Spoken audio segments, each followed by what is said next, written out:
آج کی کہانی کا عنوان ہے ننھی سی جان۔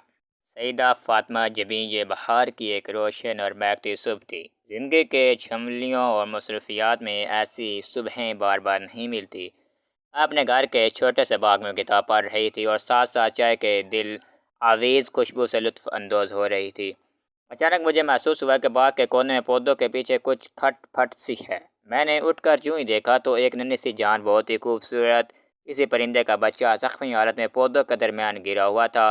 میں نے اسے جلدی سے اٹھا کر باغ میں پڑے ایک پنجرے میں ڈال دیا۔ اب میں اس سوچ میں تھی کہ اسے خوراک کس طرح فراہم کی جائے کہ اب تو یہ میری ذمہ داری ہے۔ آخر کار میں نے ہمت کی اور باہر کا ایک ایک دانہ کر کے اس پرندے کے منہ میں ڈالتی گئی اور اسے پانی پلایا اور اس کے زخمیوں پر مرہم پٹی کی۔ تب جا کے اس کی جان میں جان آئی۔ اب میرا روز کا معمول بن گیا تھا کہ میں اسے کھانا کھلاتی اور اس کے زخموں پر مرہم پٹی کرتی۔ ایک دن میں نے پنجرے کا دروازہ کھولا تو اڑ کے دروازے پر بیٹھ گیا۔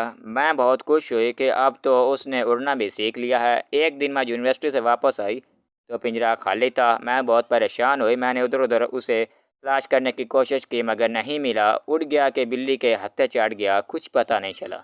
اس دن میں بہت اداس تھی کہ میں اس ننھی سی جان کو دنیا کے حادثوں سے نہیں بچا سکی اور اسے آزاد کرنے کا شوق دل میں ہی رہ گیا۔ اگر آپ کو ہماری ویڈیو اچھی لگے تو ہمارے چینل مسٹر 2 کو سبسکرائب ضرور کریں۔